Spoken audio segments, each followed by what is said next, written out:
A killer slogan. I'm Jason Horton. I'm Rebecca Lieb. And this is Ghost Town.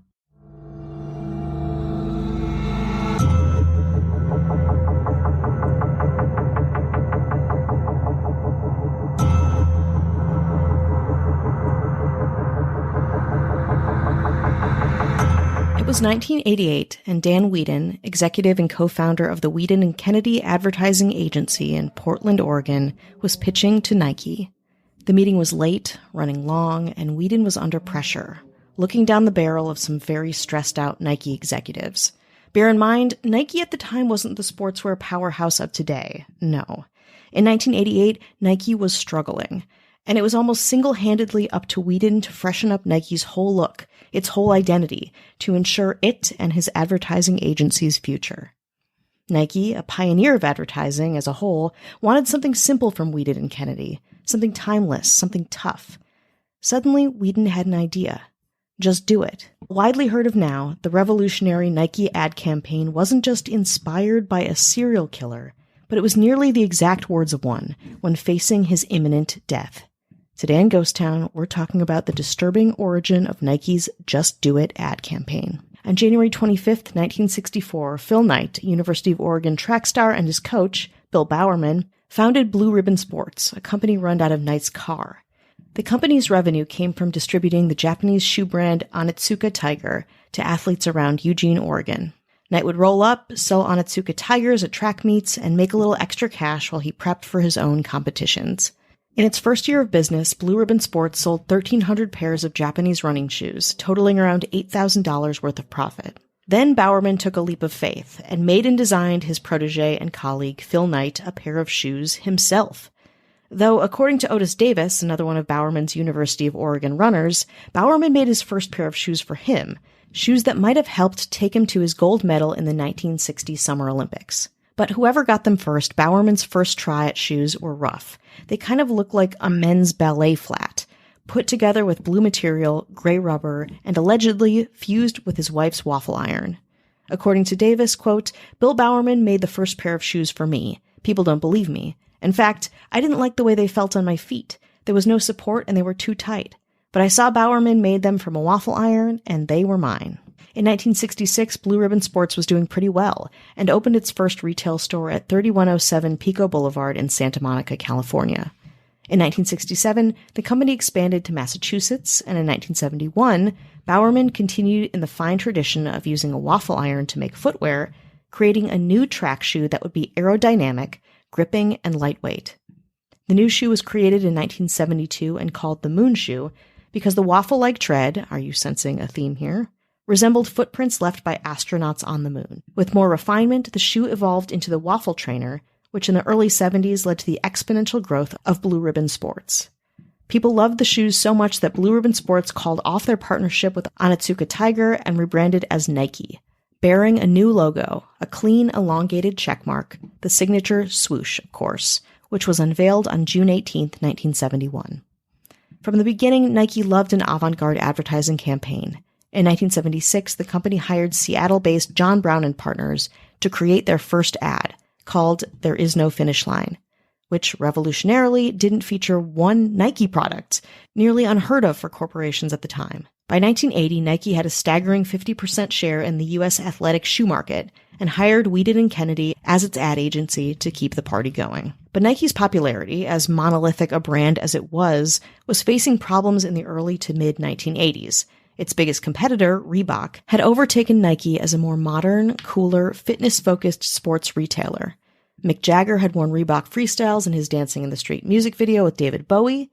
They were Jane Fonda's aerobics footwear of choice. Sybil Shepherd wore an iconic bright orange pair of Reeboks to the 1985 Emmys.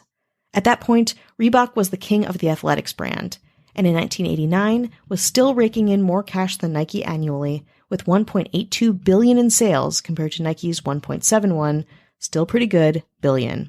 But let's roll back to 1988 in the Whedon-Kennedy ad agency boardroom, where a sweating Dan Whedon had slept very little the night before and was pitching ideas to a stressed, not very amused Nike.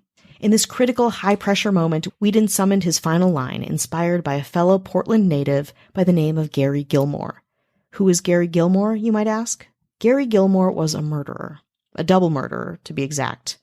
Born on December 4th, 1940, Gary Mark Gilmore was one of 4 sons born in Texas to an alcoholic father and a Mormon outcast mother, who together moved the family to Portland to avoid the law and escape a fake name their family had been living under, Kaufman.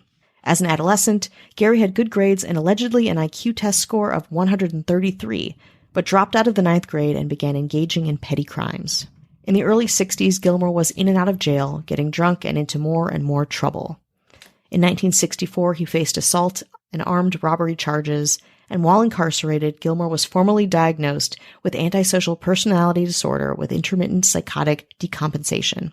In April 1976, when he was 35 years old, Gilmore was conditionally paroled and went to Provo, Utah to live with a cousin, trying to keep a job and get his life back on a sustainable and legal track. But the evening of July 19, 1976 would begin a 24-hour spree for Gilmore.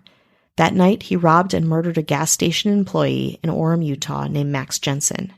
The next night, he robbed and murdered a motel manager in Provo named Benny Bushnell. Both murders were heartbreakingly similar. Both victims were married with children, students at Brigham Young University, each fearfully complying with Gilmore's demands. Gilmore ordered them both to lie down on the ground and then shot them in the head. While disposing of the .22 caliber pistol used in both homicides, Gilmore accidentally shot himself in his right hand and left a trail of blood leading to the service garage, where he had left his truck to be repaired before the second homicide. Garage mechanic Michael Simpson witnessed Gilmore hiding the gun in the bushes, thinking it strange, of course. Then he heard about the shooting on a police scanner, so he wrote down Gilmore's license plate number and called the police. After being caught by Utah police while attempting to flee the state, Gilmore was arrested and charged with the murders of Jensen and Bushnell. Gilmore's murder trial lasted 2 days, after which he was found guilty of murder and sentenced to execution. At the time, Utah had 2 methods of this punishment: firing squad or hanging. Gilmore was pretty open with his own guilt and longing to die, so believing a hanging could be botched, he chose the former, declaring tersely, "I'd prefer to be shot." The execution was set for November 15th, 1976, at 8 a.m. Against his own wishes, the ACLU kept getting Gilmore's execution date pushed, the last of which happened mere hours before it was scheduled. At a Board of Pardons hearing in November 1976, Gilmore remarked on the efforts of the ACLU to prevent his execution, saying, quote, "They always want to get in on the act. I don't think they've ever really done anything effective in their lives. I would like them all, including that group of reverends and rabbis from Salt Lake City, to butt out. This is my life and this is my death. It's been sanctioned by the courts that I die, and I accept that." And he meant it. Gilmore attempted suicide twice, the first time on November 16th after the first execution date was pushed, and another time 1 month later. And then Gilmore was finally executed on January 17th, 1977 at 8:07 a.m. by firing squad at Utah State Prison in Draper, Utah. Now, we've reached the point where Gilmore's death and Nike's ad campaign, never thought I'd write or say that phrase, artfully and disturbingly collide. We'll get there after the break. Hey everyone, I'm Johnny. And I'm Tyler. And we are a live gay Canadian couple living in captivity. And we're the hosts of a podcast called That's Spooky. Yeah, and every Wednesday we cover 2 cases plucked from the worlds of true crime, paranormal, cult, strange phenomenon, weird history, and beyond. Basically, anything that makes you say, ooh, that's spooky. Yeah, but we do it like we're talking about an episode of reality TV. Except we also cite our sources like good nerds. Plus, on Fridays, we do a bonus episode of weird news and queer topics from all around the world. So, do you like ghost stories but not the ookie kooky sound effects that tend to come with them? Do you love true crime but cringe when they call gay couples lovers? We do. So, if you want to hear about the scariest things out there in a way that won't break your psyche, check out our podcast, That's Spooky, on the Morbid Podcast Network. You can follow That Spooky wherever you get your podcasts, and you can listen early and ad-free on the Amazon Music or Wondery app. Hi, hello, how are you? Hello. How are you doing? How are you doing today? We're checking in with you. Yeah, or whatever day. Week? How's your week? Yeah, how's your week? Yeah. You can ask that. Just think about the last 7 days. Just take inventory Monday, Tuesday, Wednesday, Thursday, Friday, Saturday, Sunday, and back again. Manic Monday, Taco Tuesday. That's right. Wet and Wild Wednesday. Wild Ass Wednesday. Thursday, yeah. Freaky Friday. Super Salacious Saturday, yeah. And the Lord's Day. The Lord's Day. Jesus' Day. Yeah. Pretty good. We want to say hello to anyone who's listening, supporting, spreading the good word of Ghost Town. Hello, thank you. We thank thee. We thank Every thee. day of the week. That's right. Every day, every minute, every second. And what keeps Ghost Town up and running is our government. That's right. In the House. The mayors. Someone with a case of the Thursdays. Oh. It's not quite Friday, but we're past Wednesday. It's college night somewhere. Oh, yeah, we're rolling into the weekend and we're behaving like it's the weekend. And no one loves getting into that Friday spirit more than Ashley Matson. Hello. This person has a case of the Tuesdays. No excuses. Monday's over. It's not Wednesday yet. You're in the thick of it. You should have yourself in gear for the week. And no one does that better than Kat Chozelle. Hello. Hump day. No. We've hit hump day. I call it Wet and Wild Wednesday. Some people call it hump day. It's the middle of the week. Somebody brought in bagels. Somebody brought in donuts. And somebody got to the good ones first. Tell you who loves hump day, doesn't like when somebody gets to the good bagels and donuts first. Casey Weber. Thank you. And I'll tell you who loves a Sunday fun day. Ooh. Kicking back. Ooh. Fighting Monday. Holding on to Sunday as long as they possibly can. Hell yeah. Kicking back. Kicking up. Kicking it. Holding on. Won't let go. Never gives up the fight. Ever, ever, ever. Charlie Gilbert. Hello. And our governor. What's a day? What's a week? What's a month to this person? No. Above it, time is a construct. Absolutely. To this person. Transcends days, weeks, calendars. Ugh. On the seventh day, our governor created the world. That would be our governor, Avian Noble. If you want no ads, no chit chat, bonus episodes, there's one up now. You can get 7-day free trial. Listen to that bonus episode and leave. Yeah. Good. Do it. Good. Get out of here. Yeah. Or Why not? you can support us a little more for $2. Or not. Yeah. You can do both. You can do neither. Really, whatever you want, I'm cool with. Head on over to patreon.com/ghosttownpod. You want to get back into it? I think we should get back into it. So on the morning of Gary Gilmore's execution for murdering 2 innocent people, he was transported to an abandoned cannery behind Utah State Prison. He was then strapped to a chair with sandbags behind him meant to trap the stray bullets. 5 local police officers stood concealed behind a curtain with 5 small holes, through which they aimed their rifles. This way, authorities rationalized, nobody would know who would be the person who shot the fatal bullet. Before a priest gave him his last rites and cloaked him in his hood, Gilmore was asked if he had any last words, to which he simply replied, "Let's do it." Then Gilmore uttered his actual last words, Dominus vobiscum, which in Latin means, "The Lord be with you." Appropriately, the priest replied, "Et cum spirito tuo," translating to, "and with your spirit." Then the state of Utah executed Gary Gilmore. Back in the 1988 Wheaton and Kennedy conference room, again we are back here, Gilmore's death was fresh in ad executive Dan Wheaton's mind. It had struck him when the news came out. Somehow he remembered it for the last 10 years or so, intermittently. It, again, had had some kind of mark on him. He said later in an interview, quote, "We came up with 5 different 30-second spots. The night before a meeting with Nike, I got concerned because there wasn't an overlying sensibility to them all. Some were funny, some were solemn. So I thought, we need a tagline to pull all this stuff together. I wrote about 4 or 5 ideas. I narrowed it down to the last one, which was just do it. The reason I did that one was funny because I was recalling a man in Portland. He was put before a firing squad, and they asked him if he had any final thoughts, and he said, 'Let's do it.' And for some reason I went, now damn, how do you ask for an ultimate challenge that you're probably going to lose, but you call it in? So I thought, well, I didn't like 'let's do it,' so I just changed it to 'just do it.' And he pitched the idea. Immediately, Nike hated it.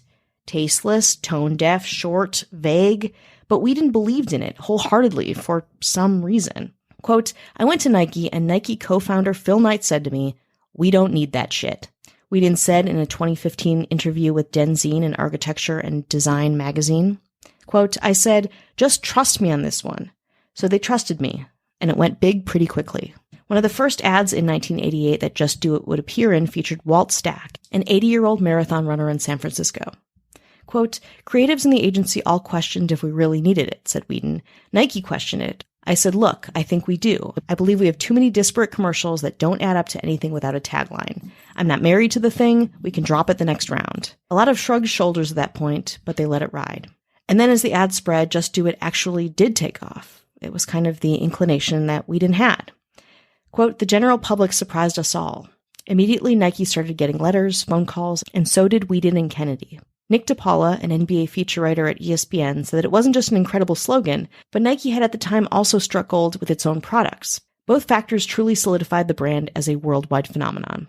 Quote, "Not only was the slogan great and also approachable and vague enough that anyone could apply it to whatever it was they were trying to aspire to," DiPaola said, "but in that year of 1988, when the slogan was launched, they were coming on the same time of the Air Jordan 3, the Air Trainer 1, and the Air Revolution, which were three of the biggest shoes in the company history all at once." I know what you're thinking. Didn't Whedon feel guilty for co-opting the last words of a murderer? The answer is no. In another interview, Whedon talks about using Gary Gilmore's execution in the campaign and remembering what an imprint it had on him. He says, quote, "I remember when I read that, I was like, that's amazing. I mean, how in the face of that much uncertainty do you push through that? So I didn't like the Let's thing, and so I just changed that, because otherwise I'd have to give him credit." Whedon went on to create other hugely successful marketing campaigns for companies like Old Spice, Procter & Gamble, and Coca-Cola. And honestly, he seems like a pretty good guy. He eventually founded Caldera Arts, his own Oregonian arts summer camp for underprivileged youth. He was well-liked. He was someone that wanted to create positive change. For example, Whedon and Kennedy also grew exponentially from the opportunity and popularity of the Just Do It campaign, all the while gaining a reputation for being grounded, humble, and a progressive place to work. Kind of like an anti-Mad Men situation. Says former employee Natalie Welch, quote, "It really was kind of this humbleness and this idea that there wasn't a hierarchy. This was before #MeToo and all that, and it felt like there was just really commitment to diversity and to just come here, be yourself, and that's kind of what you just felt every time you walked into the building." On September 30th, 2022, Dan Whedon passed away, after which the entire Whedon and Kennedy website was temporarily converted into a memorial page for him, listing his accomplishments and passions, and closing out with a quote, an excellent one, in my opinion, that definitely seems to reflect the company's philosophy from Whedon himself. "Excellence is not a formula. Excellence is the grand experiment. It ain't mathematics, it's jazz." To this day, Whedon and Kennedy remains Nike's primary ad agency, and the Just Do It slogan, likely it's one of the most famous slogans in history, often called the best tagline of the 20th century.